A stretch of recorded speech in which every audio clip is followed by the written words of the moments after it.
শুভ সকাল আমার প্রিয় বন্ধুরা, তোমরা সবাই কেমন আছো? আশা করছি তোমরা সবাই খুব ভালো আছো। দাদনামারা ছোট্ট একটা গ্রাম থেকে আমি পূজা, তোমাদেরকে জানাই পূজার ব্লগ চ্যানেলে অনেক অনেক স্বাগত, অনেক অনেক ভালোবাসা।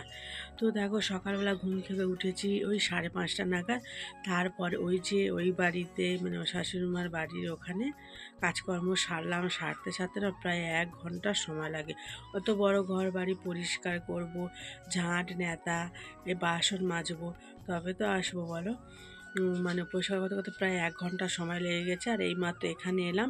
এখানে কয়েকটা রাতের বাসন ছিল, সেটাও মেজে নিয়েছি, সেটা তোমাদের সাথে শেয়ার করা হয় না। তো প্রতিদিন তো শেয়ার করি, আজকে না ফোনে চার্জ ছিল না। কাল রাতে চার্জ তো দেওয়া হয়নি, ওই জন্য সকালবেলা ঘুম থেকে উঠে ফোনের আগে চার্জটা দিয়ে দিলাম। তো ওই জন্য না বাসি কাজকর্মটা দেখানো হলো না। তো আজ মানে এখন থেকে সকাল থেকে যে কাজকর্মগুলো করব সেগুলো সব তোমাদের সাথে শেয়ার করব। তোমরা অবশ্যই পাশে থেকো আর দেখতে থাকো। এখানে দেখো, তোমাদের দাদাভাই গিয়েছিল সকালবেলা কলে, আর আমি এদিকে ঘরের তো কাজ সারছিলাম। আর তোমাদের দাদাভাইকে মানে একটাই কাজ আমি দিয়েছি। তো কাজটা হলো, ও মানে এই বোতলগুলো না ওই টাইম কল থেকে জলটা ভরে এনে দেয়, জানো তো। দাদা প্রতিদিনই এই মানে জলগুলো না এনে দেয়। তো জলগুলো আনার পরে আমি জলগুলোকে একটা গামলার মধ্যে গুছিয়ে নিলাম। আর এখন দেখো, এই মুসুরিটা আমি খুলে দেবো, কারণ এখানে বসে না ফুচকা ভাজা হবে। তো যেহেতু আমাদের ঘরের মেঝে জায়গা কম, তো সব কিছু একটু গুছিয়েই তো করতে হবে বলো, না হলে কিভাবে মানে ফুচকাটা ভাজবো বলো। আর এখন তো শীতকাল পড়েছে, শীতকালে না মানে মেঝে ঠান্ডা হয়ে থাকে, আর কাঁথা কম্বল বেশি করে না মেঝেতে বিছোতে হয়। তো মুসুরির ওপরে না ভীষণ ঠান্ডা আসে বলে ওই মানে টেবিল কভারটা আর একটা গায়ে দেওয়া চাদর না ঘিরে দিয়েছিলাম, তো একটু ঠান্ডাটা কম লেগেছিল। তো যেহেতু দেখো, এখানে আমি আটাটা মাখিয়ে রেখে দিয়ে না ঘরে কাজ সারছিলাম। তো আটাটা না ভালো করে মজে গিয়েছে। তো তাও ভালো করে না একবার হাত দিয়ে ভালো করে মেখে মোলায়েম করে নিতে হবে। তো এর ফলে কি হবে বলো তো, ফুচকাটা যখন আমরা বেলবো তখন একদম সমান আর একদম গোল গোল হবে, ফুচকাটা খুব ভালো হবে। তো দেখো, আমি হাত দিয়ে ভালো করে মথে নিচ্ছি, একদম মোলায়েম করে মথে নেব। তো মথে নেওয়া কমপ্লিট হয়ে গিয়েছে। তো দেখো, তোমরা যদি চাও একটা কাঠ নিতে পারো, সমান একদম প্লেন কাঠ। সেই কাঠের ওপরে না এই যে লেচিনে সরু সরু করে একটা মানে লম্বা করে নিতে হবে।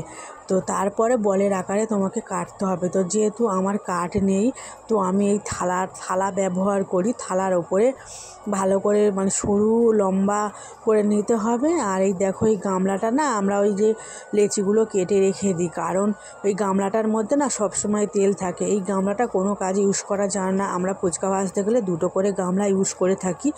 একটা গামলায় আটা মাখি আর একটা গামলায় মানে লেচি কাটতে হয়। তো দেখো, আমি এরকম করে ভালো করে লেচিগুলোকে কেটে নিচ্ছি গোল গোল আকারে। তো লেচিগুলো কেটে ফুচকাটা ভাজা কমপ্লিট হয়ে গিয়েছে। 1 কিলো আটা মাখা হয়েছিল।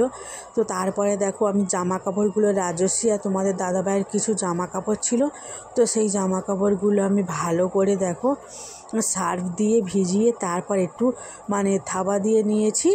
আর তারপর দেখো এভাবে জলে নেবে আর জামা কাপড়গুলো ধুতে হচ্ছে। ঘাটটা জানো তো ভালো না, জানো তো আমার উঠতে নামতে ভীষণ কষ্ট হয়, কিন্তু কাকে বলবো বলো আমার কষ্টের ভাগ নেওয়ার জন্য। আর ঘাটটা কেউ ঠিকই করতে চায় না, আর আমাদের না ঘাট বাঁধার মতন ঘরে কাঠই নেই।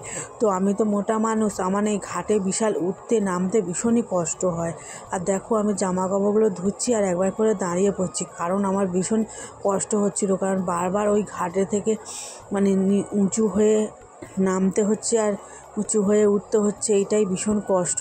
তো দেখো, যাই হোক, দেখো কষ্ট করে জামা কাপড়গুলো ধুয়ে নিলাম।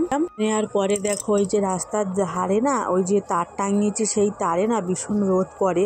এখানে দিলে ভালোভাবে জামা কাপড় শুকনো হয়ে যায়, মানে একদিনেই শুকনো হয়ে যাবে, তারপরের দিন আর রোদে দেওয়ার কোনো প্রয়োজন হয় না।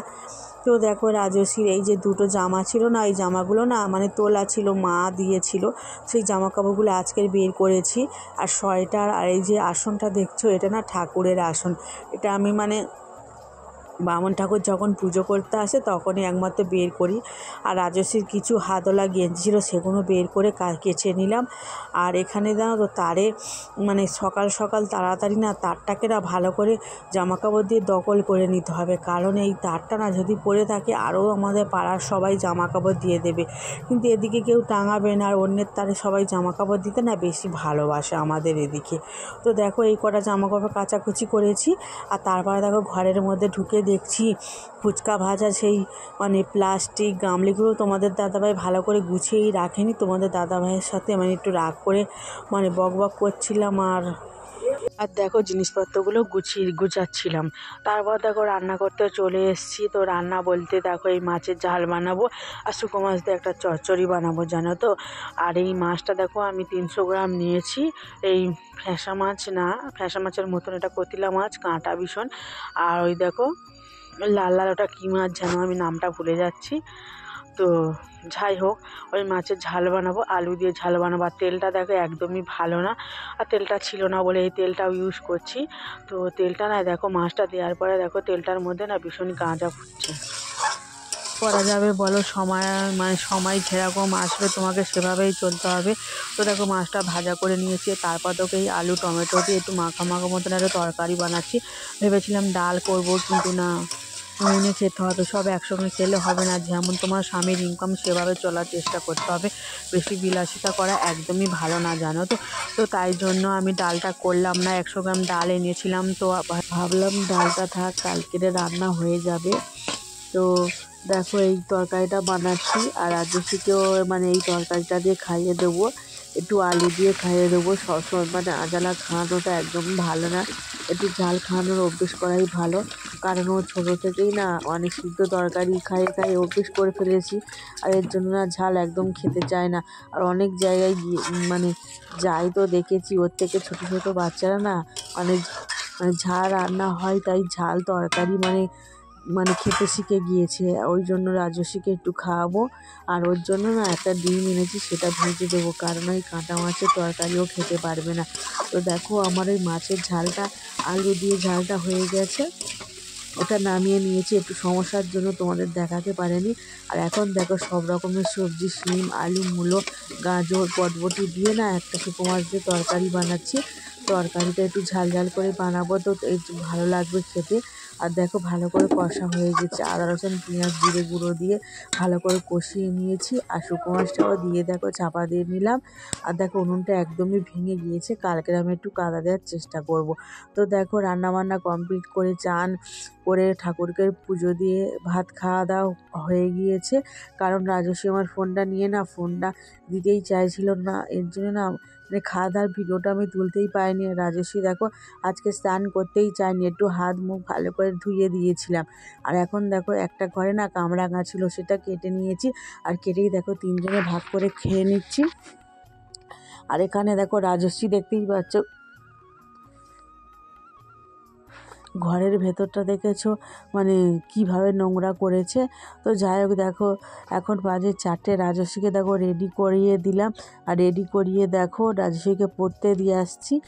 তো ঠান্ডা পড়ে গিয়েছে তো একদম, আর এখন না একটু গরম ভাব আছে, তো হয়তো রাতের দিকে ঠান্ডা লাগবে। ওর জন্য দেখো রাজস্বীকে মোটা সোয়েটার পরলাম না, তো একটা হাতওয়ালা গেঞ্জি পরিয়ে দিলাম আর একটা প্যান্ট পরিয়ে দিয়েছি। তো রাজস্বীকে দিয়ে এসেছি। আর এসে দেখো এই জানলার মানে ঝাঁপ পর্দাটা দিয়ে দিচ্ছি, কারণ ঘরের ভেতর না প্রচণ্ড পরিমাণে মশা মানে ভর্তি হয়ে যায়, এই জন্য দেখো আমি দিয়ে দিলাম, ঝাঁপটাও দিয়ে দিলাম। আর দেখো এদিকে দেখো আমি দোকানটাও খুলে ফেলেছি। আর দোকানের সামনে যে রাস্তাটা না ওটাও ঝাঁট দিয়ে আমি পরিষ্কার করে নিলাম। দেখো 1 বালতি জলও মানে ছড়িয়ে দিয়েছি, সেটা দেখাতে পারেনি সব সময়, সব জিনিসটা তোমাদের সাথে দেখাতে পারছি না, তো সেটা করার পর তোমাদেরকে দেখাচ্ছি। তো যাই হোক দেখো এদিকে আমি দোকানটাও খুলে দিয়েছি আর ভালো করে দেখো পরিষ্কার করে নিয়েছি। পরিষ্কার করার পরে দেখো হাত মুখ ধুয়ে দেখো দোকানের ভেতরে আছি। তো টাটা বাই বাই, আজকের মতন সবাই ভালো।